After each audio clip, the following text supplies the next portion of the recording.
Hello, everyone. This is AJ at the Right On Network. So, Arthur and I, we recorded this episode September 14th, 2025, but we're just releasing this because a lot of things was put on hold, and we just found out the news today, October 14th, 2025, that D'Angelo, the artist, passed away, and we're just now putting out this episode where we want to cover his work on the Black Messiah album, the last song, Another Life.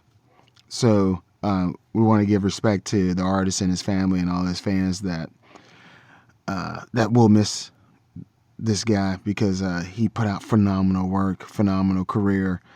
But I just wanted to come on here first and just let you know that we recorded this back on September 14th.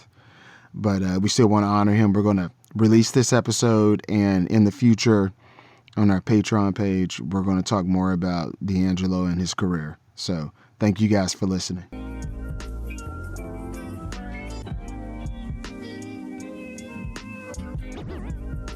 You are listening to the sounds of the Right On Network. Hello and welcome to episode 26 of On the Record Jams, brought to you by the Right On Network. I'm AJ. And I'm Arthur.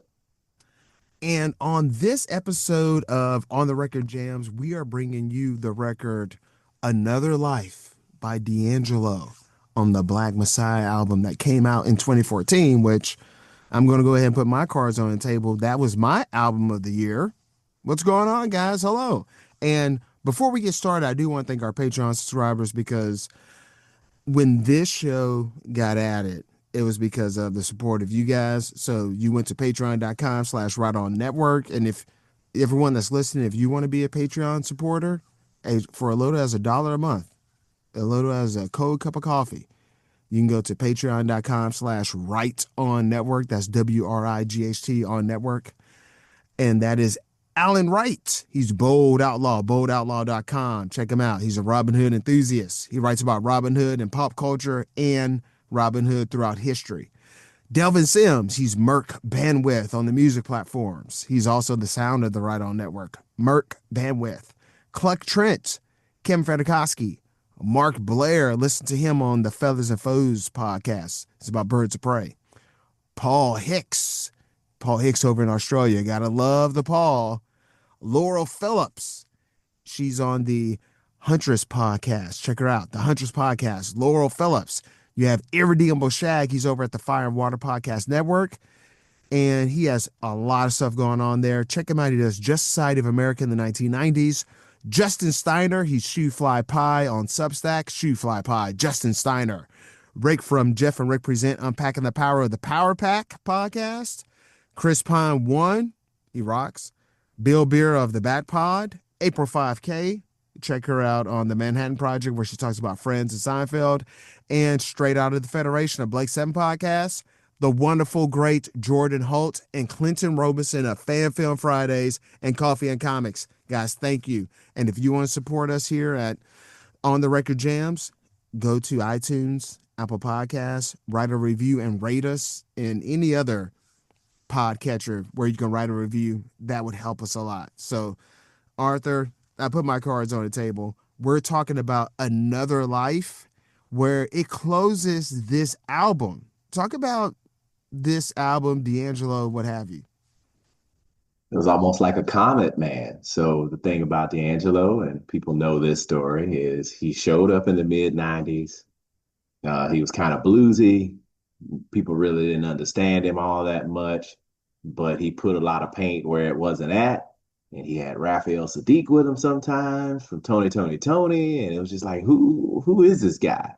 Then there was this rumor and this idea, which of course was proven to be true. He had a child with Angie Stone, prior rapper, also singer. And he was just some kind of an enigma.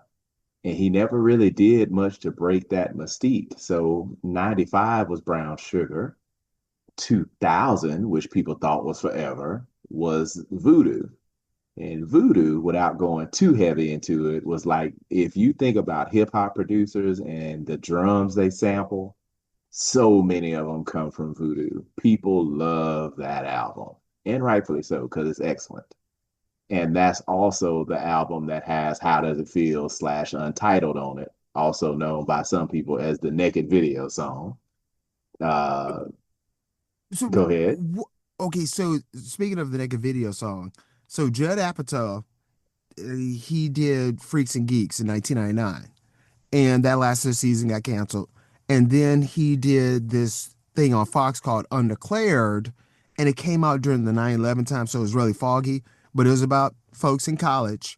And one of the episodes was just about the women and the men sitting in the rec room watching that video all day long. I love And I both of also those wanted to shows. ask you, I wanted to ask you, what song is on the Belly soundtrack? Ooh, Devil's Pie? I would want to say that's got to be Devil's Pie, and Devil's Pie is Voodoo, of course. That was blowing my mind. That song was blowing my mind. Okay, I'm sorry. Yeah, so that was a grand old time too. I mean, Voodoo was great, but then this is when life kind of got in the way. D'Angelo was not really trying to be the sex symbol naked video guy. That was just kind of him doing his best Prince impersonation. He loves Prince. He loves gospel music. He loves 70 R&B. He loves 60 doo-wop. He's just, it was like a homage type of thing. And then he kind of got typecast like that was all he had ever made. And he just didn't do well with that. And plus, he had a lot of personal stuff going on. So he just kind of fell off the face of the earth after a while. And everybody was like, when is that next D'Angelo album coming out? And some things got leaked in '05, '06, '07, and then nothing. And then around 2010 and like every year after that, it was like, oh, D'Angelo's album is almost done, y'all. And then 2014 comes and Questlove and other people show up and say, man, it's almost done, y'all. We almost got it. And everybody thought, hooey, we do not believe this at all. Well, come to find out, it was real. And the album came out. I ran it into the ground. I know myself. I listened to it on the big speakers when I still had big speakers. Rode around to it, listening to it max volume in the car. Just a grand old time. And they close it out with Another Life, and that's his super killer ballad from this album. So I picked that song kind of as an excuse to talk about D'Angelo a little bit, but also this is just a beautiful song. Beautiful song. Okay, so this album, because I never bought or listened to a D'Angelo album before this. So I don't know what was going on. I don't know if it was a buzz because I don't think we talked about it before.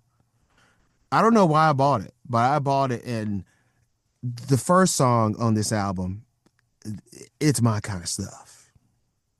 Okay. I like every little part on it. You talked about Tony, Tony, Tony. At some point, we got to talk about I've Been Thinking of You on this podcast. Oh yeah, I'm And down I with think that. there's certain things going on in that, and that's what's going on the first song of this album. And I think that's what's doing it's but I like the first song on this album. I like everything that's happening in it. It switches up, it does all these things. Now, the whole album is jamming. You got to listen to it in its entirety. Another thing too is when this album came out, I saw the shift. I saw people covering the songs. I saw like you and we covered the Dirty Projectors. They had this album and we talked about one of the songs. Not on their next album, but the album after that. It came after this D'Angelo album, Black Messiah.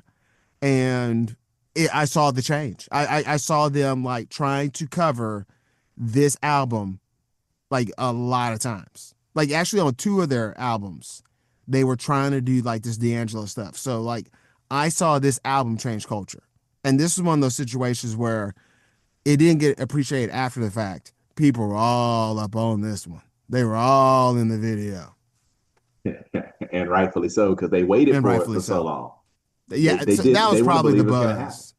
Yeah, Yeah. and it was like, okay, this thing really happened, and it was this good. Holy moly!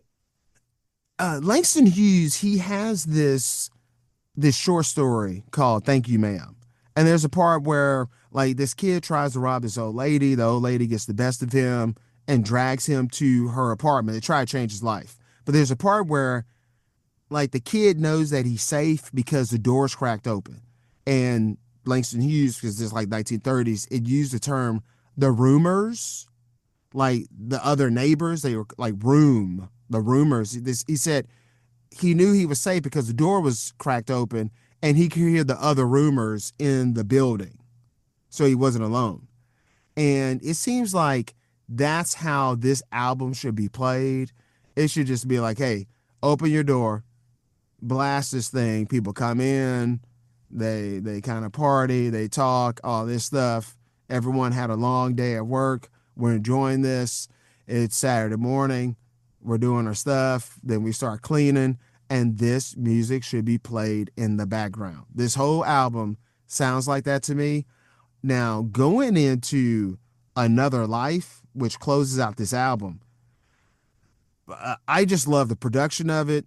You know, you go to the YouTube comments, it sounds like this is the music they're playing as you're going into heaven. I mean, it is amazing. It's an experience. You sent me some live versions of this, and it's just as amazing. People talk about the chord progression in this. Uh, it's genius. No, there's no space wasted on this. The Vanguard, they're going off. I think everyone should be commended on this record because it's good stuff. I don't know if you're going to read the lyrics to this. Oh, yes, I will. So Okay. again, on its face, similar to El Scorcho, but very different from El Scorcho. This is a crush record. This is a I want to be with you at some point in the near future type of song, which again, I'm a sucker for these. So he takes the 70s R&B approach of it and just goes fully into explaining to this love interest of like, hey, I'm here and I like you and I want to see, how can I get this accomplished with you? And he goes all in on it. So, how does one attempt to be the kind of friend that you would want to keep? I just want to say to thee, even though it might be hard to believe, the candy coated thoughts that drift through my sleep lets me know it's you that holds the key. I got a craving for a confection so sweet, for the taste of when our lips first meet. What? What? I'm glad you're reading those lyrics because, guys, look, I'm so caught up in the music and just the ensemble of sounds going on in this. I don't even know what's being said. So Yeah, with you saying that, I'm like, wow, okay, this makes this even better. because that's a D'Angelo issue, right? People are like, people used to call him Mumbolo on the internet because it was like, man, this guy, I don't know what he's saying. And I think he's doing that when he masters these songs and these albums. It's almost like he's muffling his voice on purpose and doing things to kind of force you into this trance to where it's like it's not so much about the words, even though the words are excellent. Like I want to just get you into the groove of what I'm doing. And I'm like, okay, well, I'm just gonna keep listening to this until I know what you're saying. Like And even that when was I my do know, approach. and even when I do know what he's saying, it's not sticking. And I think it makes you come back. I think uh, Pusha T says that about Raekwon, where like it's kind of designed where you can't rap along, so you just have to keep listening to it. So yeah, no, this is like Back to the Future too, like just how you just grooving on there and you just grooving, and you're one of these speakeasies just grooving, right? Yep. That's what all this is about. You just riding the wave with this album. Right. So another great chorus here, right? Episodes back to back. In another life, I bet you wouldn't know that. In another life, I bet you were my girl. So it's not so much like this is another big R&B trick. Like I don't like you. I don't just like you in this lifetime. I I feel like I like you so much. I feel like I've been liking you more than one lifetime. Like back at some other period of time and space, I liked you back then too. Like that's like it's people hear this type of stuff, especially during the 70s with the astrology tie-ins and all that, and hey, your sign matches with my sign. So, I used to hear about, all the eye rolling that people would do and guys would roll up with the whole what's your sign thing. But like to me, Hmm. that's a callback to that approach. Because again, D'Angelo's nothing if he's not retro, right? So he's somehow retro and timeless and futuristic all at once, right? So that's how Yes. he's laying it in there. But that And second you're get verse, second verse. I just want to take you with me to secret rooms in the mansions of my mind. What? Shower you with all that you need. Take my hand, I swear I'll take my time. I'm not surprised to find that angels compete for the chance to lay down at your feet. People write I, that one all the time on the YouTubes. yes, I'm gonna touch in all the places that please pull you close. I want to feel you breathe. I think he likes this person. Seems pretty Yes. clear. So I like these are amazing verses, even if you can't hear what he's saying. Like if just reading this is so absurdly well written. And then the execution of it is like, oh, okay, yeah, he just knocked this 100% out of it. Like the idea of the concept of the song is one thing, but the meta piece of it, to get nerdy for a minute, is like it's not just a love letter to his love interest, it's a love letter to the artist that he loves. Like, and he's trying to pack it all in there with the chord progressions, with the vocals, with the decisions on what instruments get used and what gets added in and how. So yeah, this song ends up being like all these different things at once. So all this flowery language to talk about having a crush on somebody and taking somebody to the secret rooms in the mansion of your mind. Like you got all these thoughts in your head about you being with this other person. Like that's as jazzed up as it's gonna get right there, man, as far as talking about having a crush on some other person. So um again, I'm a sucker for this. So all of this was guaranteed to work on me like automatically. So when I got to this song on the album, I had already been jamming for like an hour and then I make it to this, and I'm like, man, this is a Grand Slam, Super Bowl championship, whatever sport you want to, 100 points, whatever you want to call it. This thing is just excellent.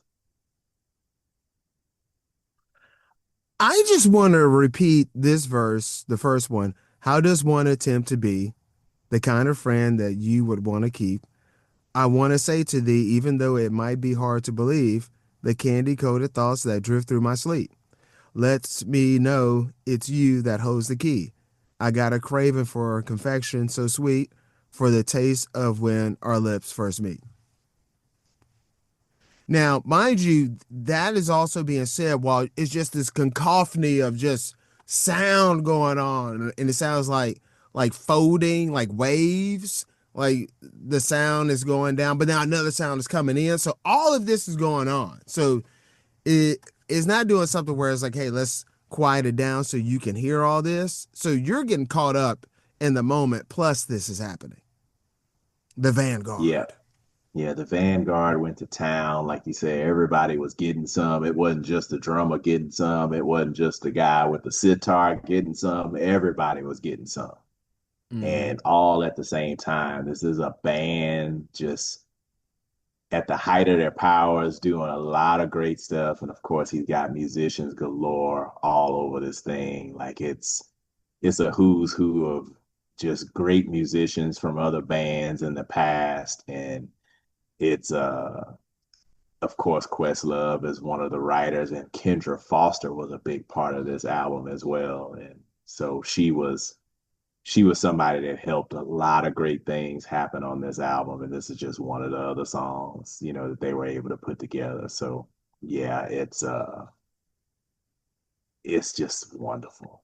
I felt like I had to show some restraint to not get to this song before we did, but I guess that's what we do, right? We have a lot of songs that we like individually and together, and this is just one of my ones. So I was glad we were able to get to this one. What do you think about the position of this song on the album as far as the closer?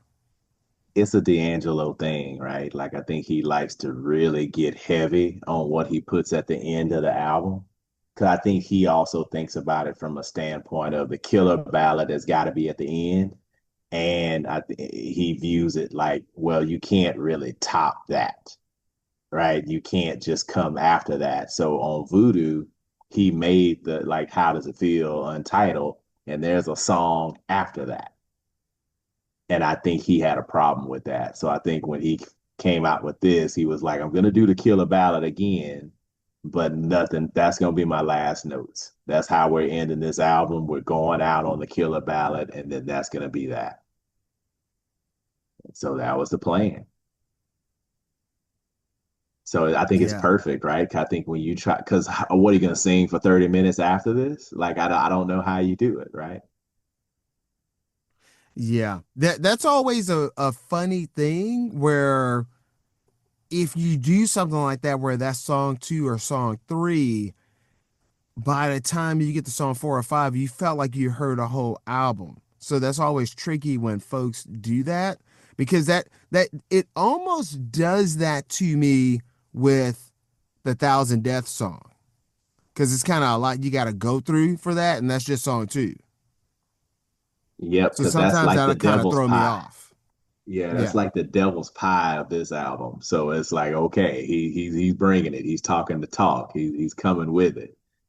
But yeah, I mean, the album as a whole, again, I think the challenge with this one is that he recorded it at a lot of different times.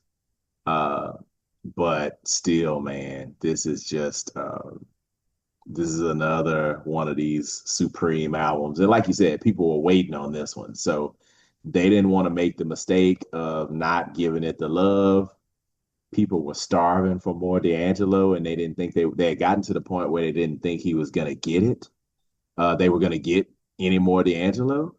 So yeah, people just were on their best behavior about this album once it came out. Like his biggest fans were just really, really into it. So I know I was, and I had a grand old time with it. I mean, you think about A Thousand Deaths. I mean, A Thousand Deaths was that's another song that was leaked out in 2010. So you think Mm. about that, like these songs on this album had a period of time and of where they were being finished, being tweaked, being dealt with, and then D'Angelo himself. It seems pretty obvious his known issue is that he just like he'll stop. He'll just stop making music. Like he plays music all the time. He does shows super regularly. But as far as creating and finishing songs, he's too much of he tweaks, he fiddles, he thinks, he adds, he takes away. He doesn't like a certain sound. He doesn't like a vocal. He seems to be at least slightly unconfident about his own vocals, which is insane, of course. But like that's kind of how he is. So it just leads to a lot of tinkering and shenanigans, and it's just hard to get him to finish an album. You almost have to take it from him. So what role did Q-Tip play on in this album? Q-Tip is he's on a couple of these songs that's from a writing standpoint. Ain't And that so easy? Ain't That Easy and Sugar Daddy, which when you hear them, you can kind of hear it, right? You can hear Yes. the swing to it because Q-Tip stuff has a certain mood to it. And yeah, don't start me on the greatness of Q-Tip, man. And he's one I of those went on that guys. journey. Oh yeah, you listen to those albums, but like think Yes. about Q-Tip, man. he wanted to sing too, but he showed up like 5 years too early. And people Yeah. just, he almost had to show up as a different artist. He had to Chris Gaines it to show up as a singer. And it just didn't, he didn't get the level of support that he should have.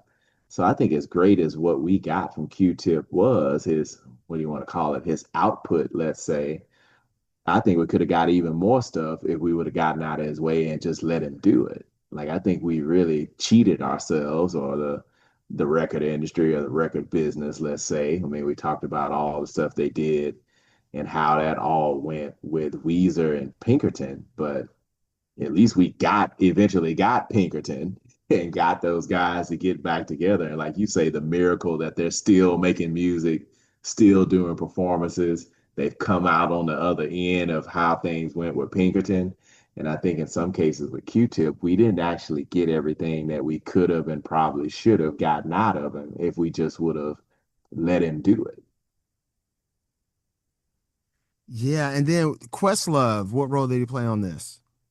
Questlove, of course, is the drummer. He sets a lot of the rhythm. But if you look on the credits, Q-Tip and Quest are only on listed on a couple of songs, but I Hmm. think they were heavy collaborators just because if you think about the Soulquarians and the stuff they did in the late 90s, that's which also includes Voodoo and Commons, like Water for Chocolate, Q-Tip, Questlove, Dilla, like these guys were a part of the brain trust of that group. So uh you got to figure as long as Black Messiah got worked on, some of those dudes were probably involved with the bones of these songs, sheesh, back then.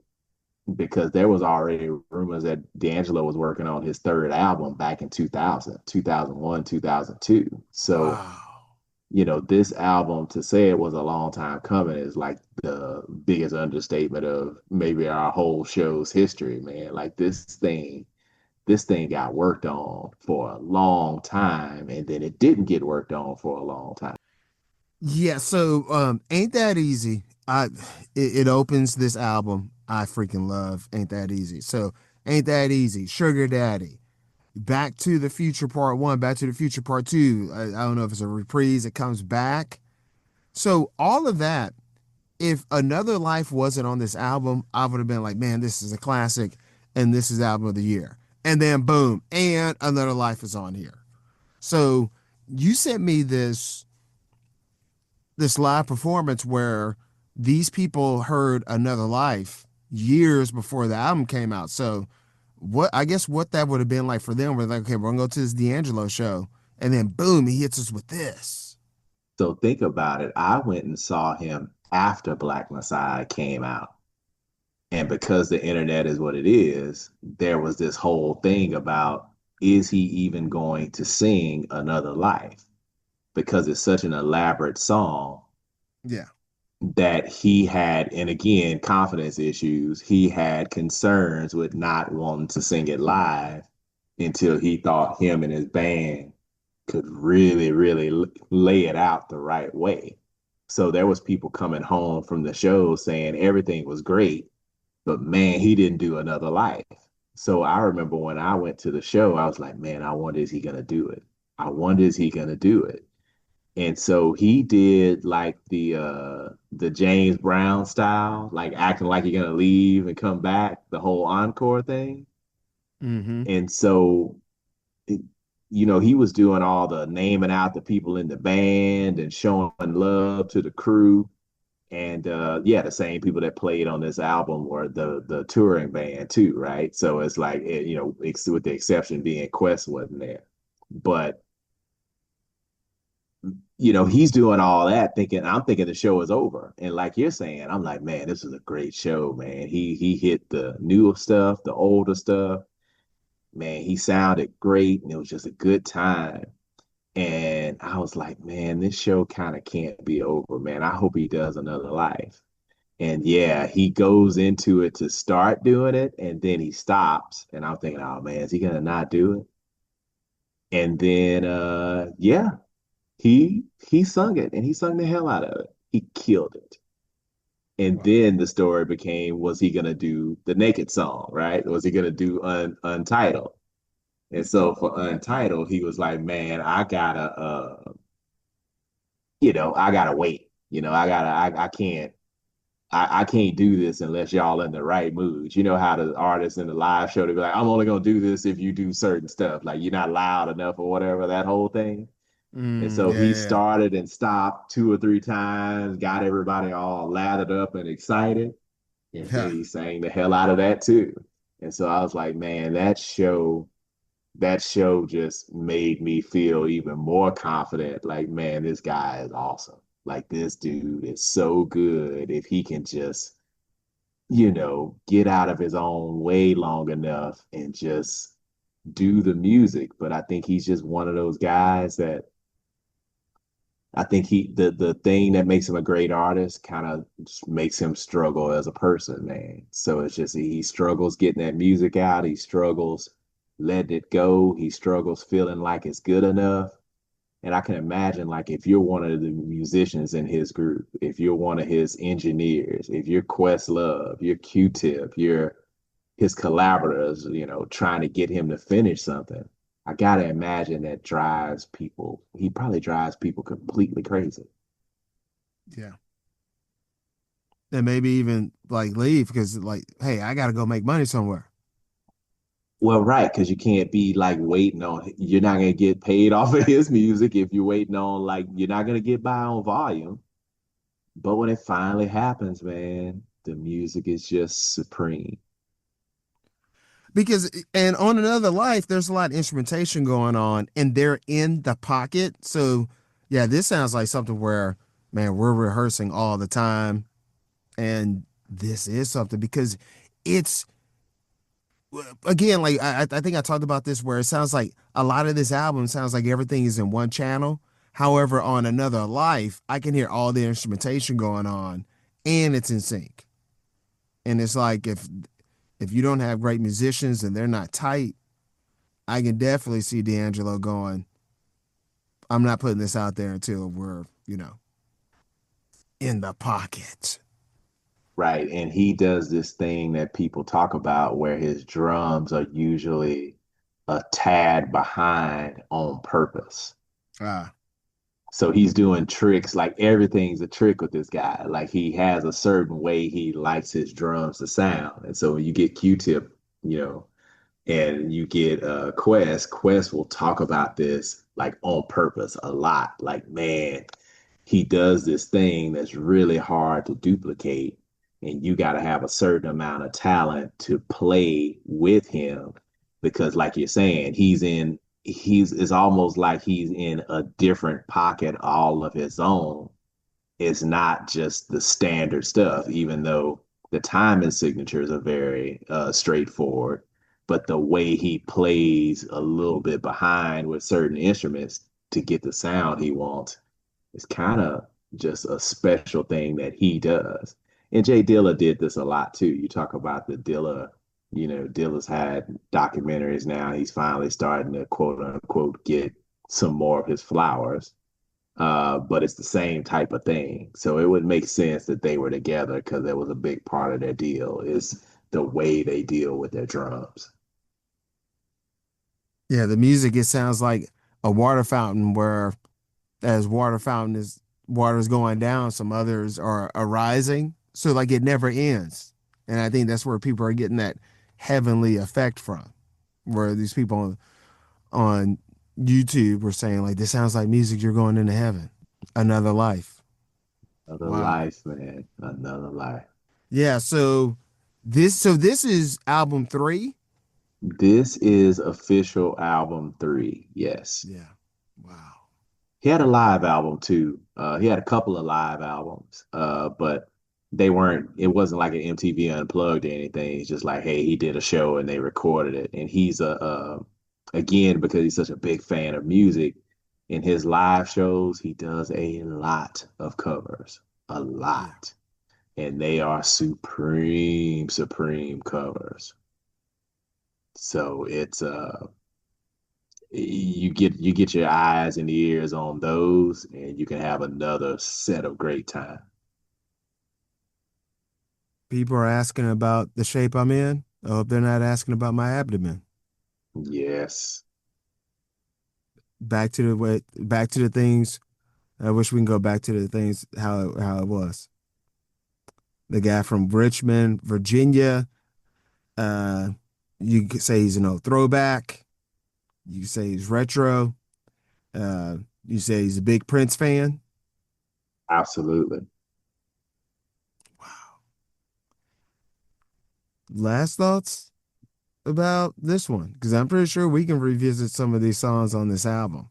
D'Angelo, Yes, we could. We can his go more legacy. into D'Angelo and how he influences slash people steal stuff from him. Because again, the drums are so supreme on this album as well as Voodoo. But yeah, man, Another Life is just one of the most powerful of the power ballads that you're gonna get, certainly in the last 15, 20 years. Because this is kind of one of those people don't make music like this anymore type songs. Mm, And again, it's a love letter to the love interest. It's a crush record, so I love all crush records for the most part. And it's a love letter to several different artists and groups. And once you start picking those out, you could just see him doing the nods, to get all that stuff in there. So it's so much to love about this record. We go on and on, but just listen to it again, then take a week and listen to it again, and just keep on listening to it because it's one of those ones. I'm definitely going to have to go on a trek and listen to live performances of songs that's on this album because it sounds like it's designed to be heard live. Like that's what I like about this album. Like it sounds like music is being played. And it doesn't sound like music in a factory. I'll talk about that. I'm not even taking that as a shot, but I'll talk about that later. But yeah, this is I love the instrumentation on this album. 2014, man. Yeah, I need to look up also what was going on in 2014, like around this, because I remember like when this came out, like yeah, this was the moment, and like you were saying, people weren't playing around, folks were on their best behavior. They knew this is what we need to be talking about because this is the moment. Well, I mean, the big thing is that this album was recorded, I think, pretty much analog. So you think Oh God, that's 2014? what I love. This is sheesh. This is fancy by like Iggy Azalea. This is Taylor Swift Shake It Off. This is Uptown Funk You Up. Gotcha. This is Pharrell Happy. Like that's 2014. Like these are the hit songs going on during that time. And so this album had absolutely nothing to do with any of that. It was just this guy again, coming like a comet out of nowhere to make an album that's so perfect for him, but it's still like a different thing even for him, and certainly not like anything that people were doing at the time. Certainly not in popular music, and even in the off the beaten path, nobody was making anything that sounded like this. And I remember because this was all produced analog, that's why it was made a big deal to get this on vinyl. Yep. Yep. And it just, that's the other thing, because it's so weird, and that makes it kind of hard to listen to in the flow of other things because the mastering is different. And so if you throw this on a playlist, so let's say the songs are going to sound different, and like you say, some of the instrumentation is going to sound different. So it's almost like you got to have your D'Angelo settings for whatever equipment you listen to your music on, and you got to figure out what works better. Like you got to turn something down, turn something else up. Like it's a whole thing. Yeah. How can they reach us and talk to us about that D'Angelo love? ontherecordjams@gmail.com, on the record jams on the X/Twitter, OTRJ at Blue Sky, on the record on Facebook.